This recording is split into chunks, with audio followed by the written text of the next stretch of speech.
Welcome everyone to FDU's first ever virtual homecoming. I am Ken Lamb, Executive Director of the Office of Alumni Relations and Development at FDU.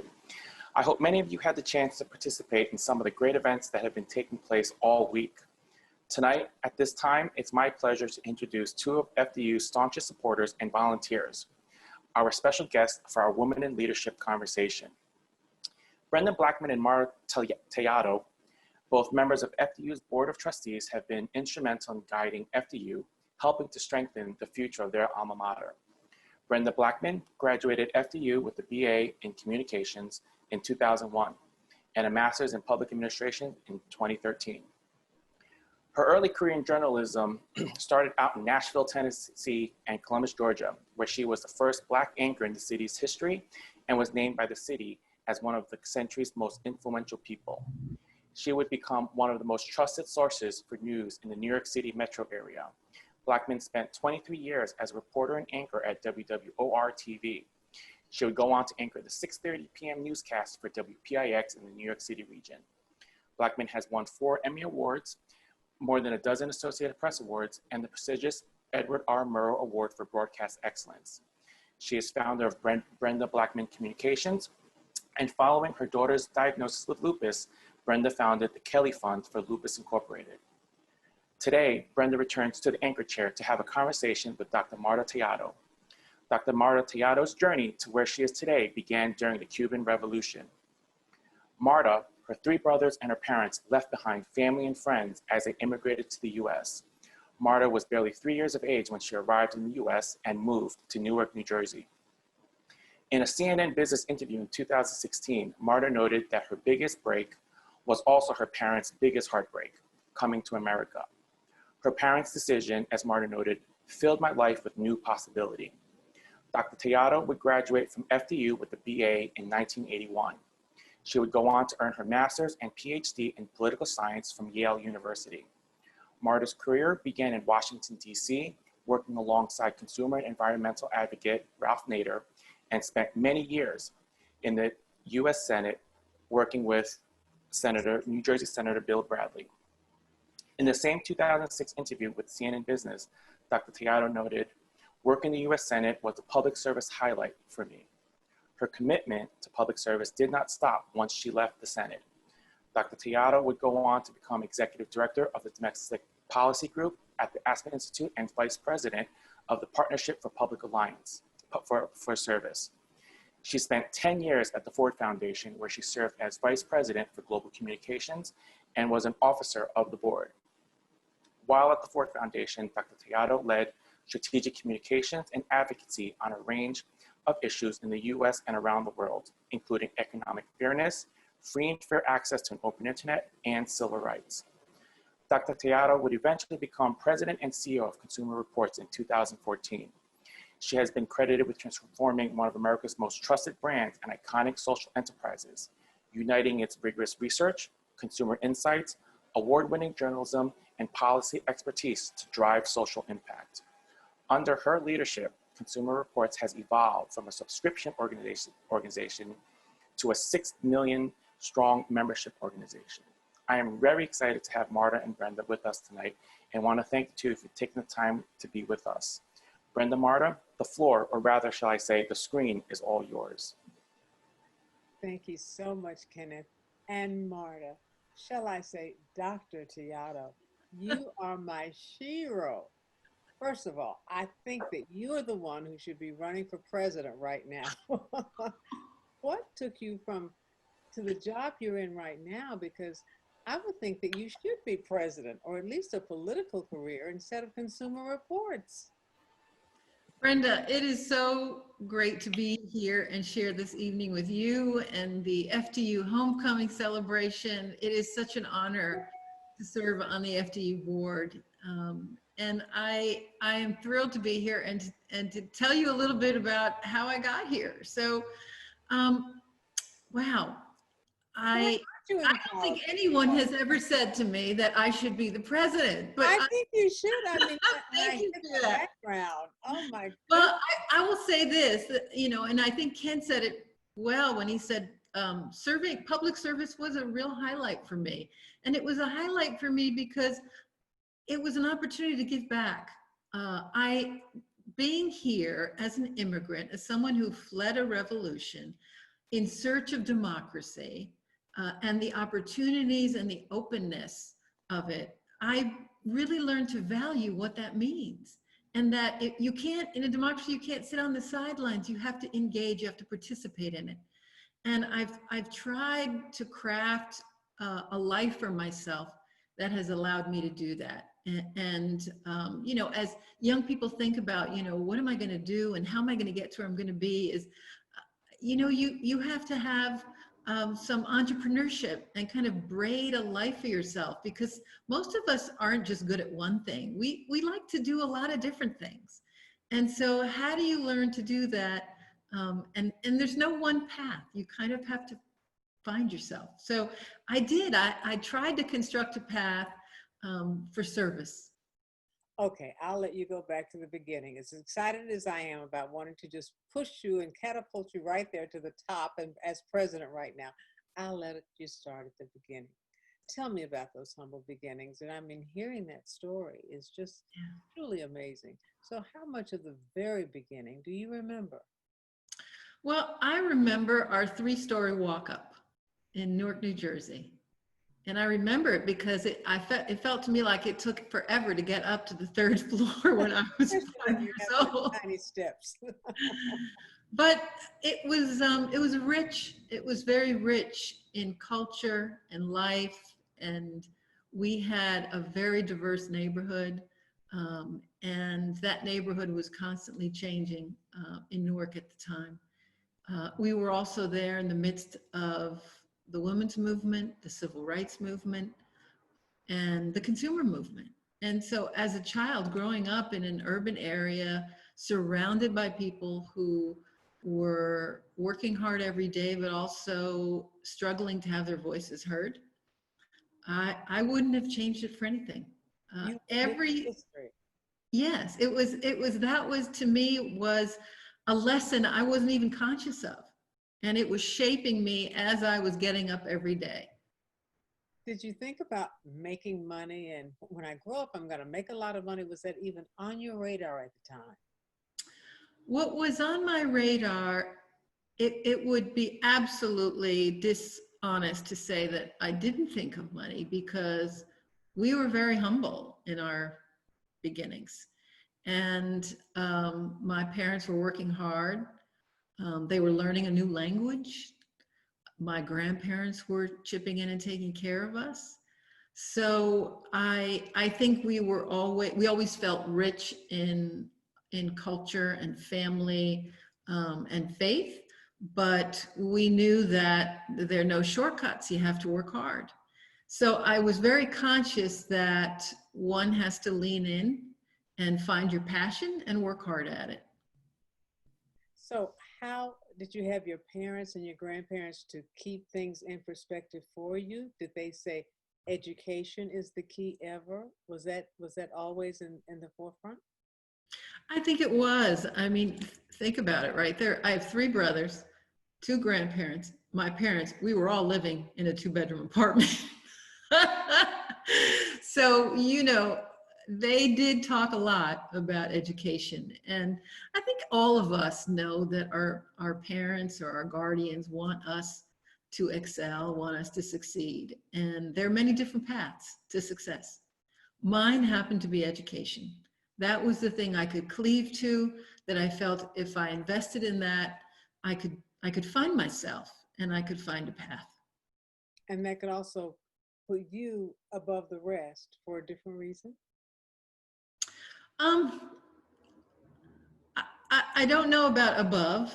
I mean, on some level, when you're on a journey, you think about all the tools you need to collect along the way to make it who you are. And the first ones, of course, are formed by your friends and your family and who you're surrounded by.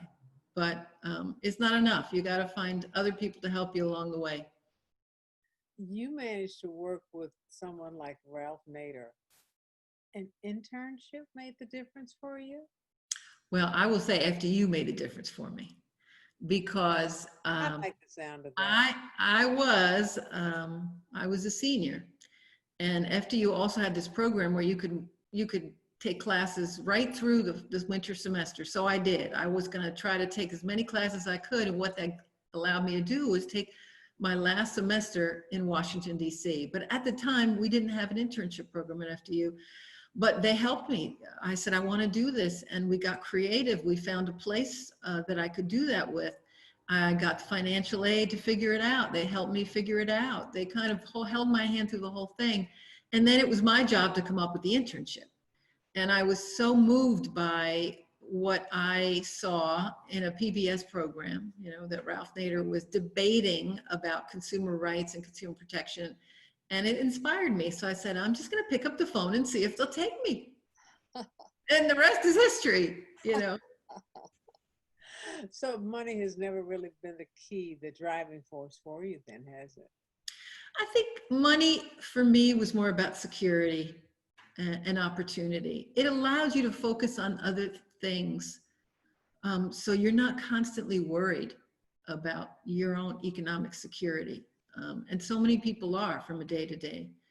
But the first thing for me was, and I think this would apply for everyone, you have to wake up and feel really motivated every day and inspired to do something, because once you graduate, you're going to be doing that thing, whatever it is, every day.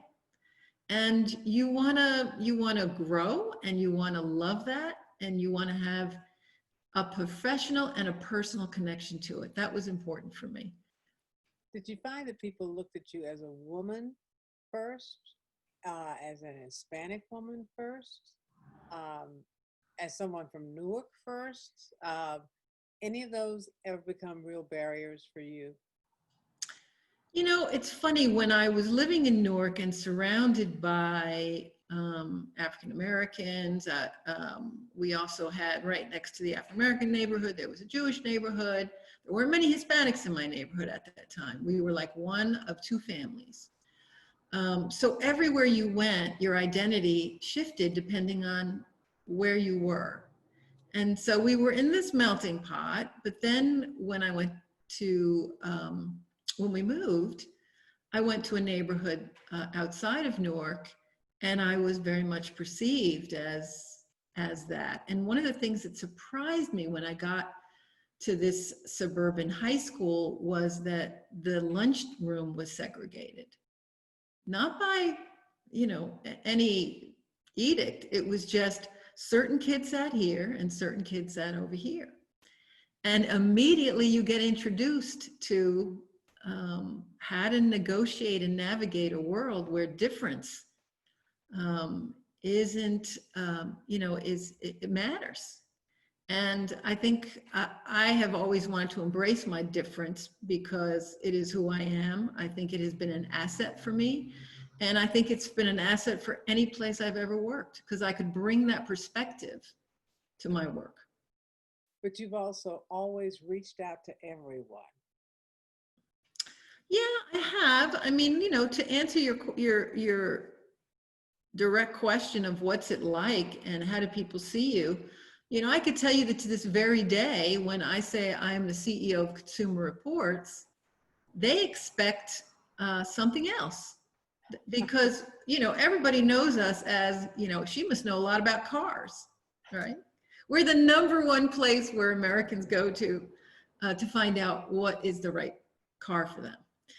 In terms of reviews and ratings, our test track, and sometimes it's conscious bias, and sometimes maybe it isn't. But it's still, you think you get to a certain place in your life and you're not going to experience some of that, but it takes many different shapes and forms. How did you get to be CEO? How did you get to be the person in charge? Wow. I don't think I could sit here and tell you that, like, my dream was to be like the CEO of Consumer Reports. That was such an easy ride up. Never crossed my mind. I knew I wanted to give back, and initially, you know, after I had such a good experience at FDU, and I had such a good experience with my professors and as mentors, that I thought I really was going to be a professor. And that's why I went to get my PhD. I thought, I want to do that. I want to inspire young people to learn. And then when I went to Washington, that kind of activist bug got me. And it was, I loved ideas, but I also liked action and being on the front lines. And so I got involved in a lot of different things. I got involved in political campaigns. I stayed in Washington and worked there for quite some time. And I started to realize that as much as I loved all the training and the insights I got from education, I wanted to be hands-on. And that led me to the nonprofit sector. It led me to working in the US Senate for our very own senator at the time, which was an enormous experience. And he turned into being one of my most important mentors in life. So I felt very fortunate. And then I really decided that I also really appreciated the nonprofit sector and was able to stand up and start up some nonprofits. But then philanthropy turned out to be a surprise for me. I went to the Ford Foundation. That's, at the time, there was no Bill Gates Foundation. So we were the largest philanthropy, giving away somewhere between $15 billion. We had a $15 billion endowment, and we gave away a lot of grants to organizations that were making a difference all over the world. So I got to travel all over the world. I got to be one of the members of the leadership team to really understand how you run a large, complicated organization. And once I did that for 10 years, I thought, wouldn't it be wonderful to run an organization that is large and complicated and puts every part of my brain to work. And I got a call about Consumer Reports. And it was like coming full circle to my FDU days, because think about it, my internship was about consumer rights and protection. And so when I got the call, I was, wow, this is meant to be. You know, somehow I've come full circle and here I am. So that was 6 years ago, and I love it. And I've had a chance to, I mean, think about it. Consumer Reports, we have about 550 employees that come to work every day, and now we're working remote. We have a test track in Connecticut, 357 acres, where we test all the cars. And we also have an office in Washington where we're fighting for consumer rights. So it's all these things that I get to be a part of. And you get to be a part of it because not only are you a person everyone trusts, but also Consumer Reports is about trust. I mean, it is the place where people turn for trust, especially nowadays. Well, that's exactly right. It's one of the most trusted brands in the US. It is an iconic brand. We've been around for 86 years. We have 6 million people who are members of the organization. And I think one of the things that people don't understand is that we are a nonprofit, that we don't accept advertising. We buy all the products that we test and review. And reviewing a product, many people think that's all we do, but it's actually one of the things we do. We do so much research and so much investigative reporting because it really reveals the truth about the marketplace. Like, who is being treated fairly? Who is being treated equitably? What is the right consumer protection law so that a child safety seat is going to save your child's life? So, and the same with food. And so I can give you all kinds of historical wins that we've been able to do for consumers. And that's why I think we're so unique, is because we are doing this because we want to create a fair and just marketplace for everyone. So when students are on campus now at FDU and seeing that you were once a student on campus, and they wonder, who do I trust? How do I know how I can trust anyone? So what do you tell them? What's your advice to that student when they say, I don't know who to trust now. I don't know who I can turn to and look and say, I can believe that person. I think that is a moment that we're living through that is unlike anything else I've seen in my lifetime. because we have been such a trusted brand because we're very transparent. We do not, as I said, accept any advertising. But think about the world we live in now. Think about the marketplace. Here we are. We've all are now operating digitally. And so many of the consumer protections and rights that we fought for in the last decades, they don't apply to a digital world, right? And what I mean by that is when you are online and you're shopping for something and you're doing a search, you think when you plug in that search term that you're going to get a very neutral, these are the 10 best things you should look into. And what you don't know is that the very results that you get, they're being paid for by, the answers are being paid for by individuals who are trying to sell you those products. So it's not a neutral environment, and it's getting harder and harder to distinguish what's an ad. And then the other thing that's getting harder and harder for all of us to distinguish is misinformation. Which of these answers should I be trusting? So that's one of the things we try to reveal and help people with, is how do you go out and get that student loan that you trust? Where should I turn to find out if that insurance or if that mortgage is going to be something that I could pay off? I think that's getting harder and harder to do. And so, and unfortunately, the onus is on us to figure out what the right answer is. And I don't think that's right or fair. So your job has changed, and yet it has come back, or you're right, it has come full circle, and it's become just what we all need now more than ever. I couldn't agree with you more. I think trust is something we're all searching for. And I will tell you, Brenda, when COVID-19 became front and center for us in March, so many months ago, we saw so much traffic. In March alone, we saw 18 million unique visitors come to our website. They were searching for information about COVID. What product is going to really kill the virus in my home? How should I protect myself? What is the right thing? And we were ready for that, and we tried to go as fast as we could to get that information up. So I feel like people are turning to us because all of us are hungry to go somewhere where we feel we're getting information we can trust, so that we can make decisions that are, unfortunately now, very consequential life and death decisions for all of us. And I think it's an important public service, and we're proud to do it. And unfortunately, as you say, my advice is you have to do the homework. You have to read. Unfortunately, so much is hidden in that fine print.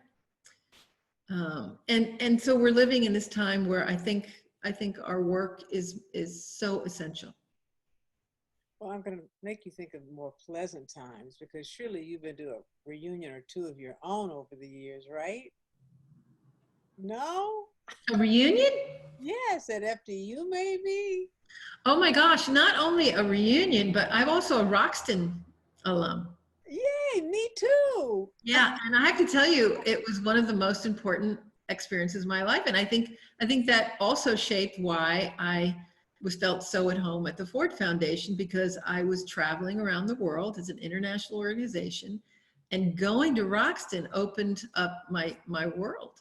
I was a New Jersey kid, and there I was plopped in England with all these students from around the world. It was transformative.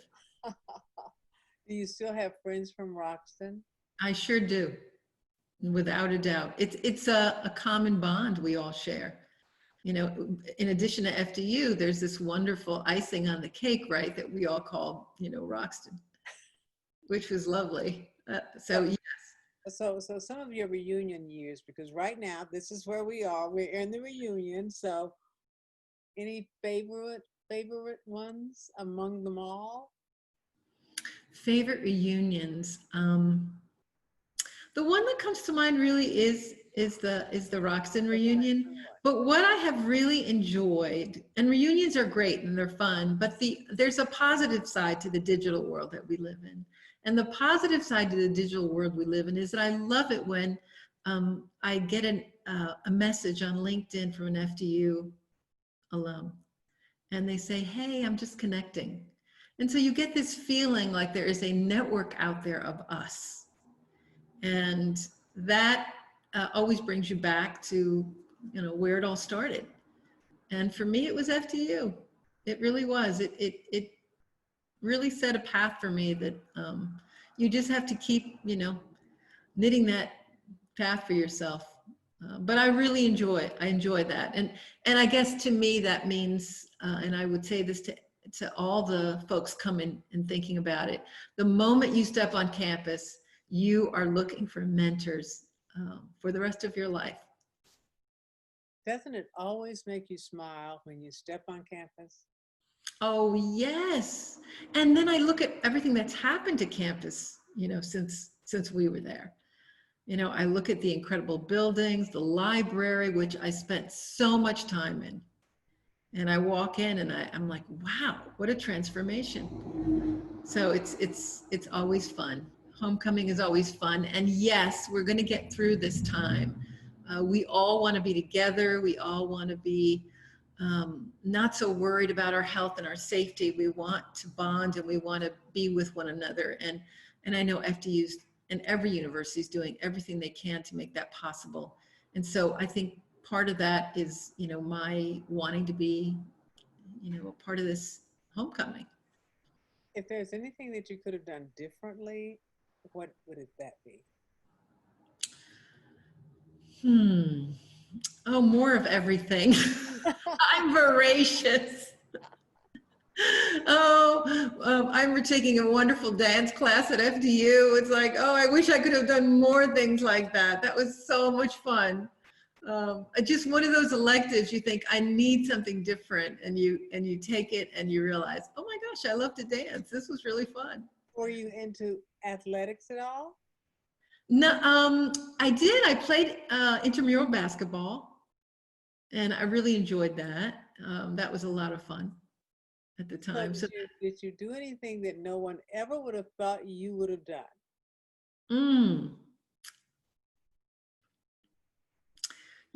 As much as I would love to divulge some really interesting secret, I was really square, Brenda. I was in that library a lot, and I was a work study student, so I was library work.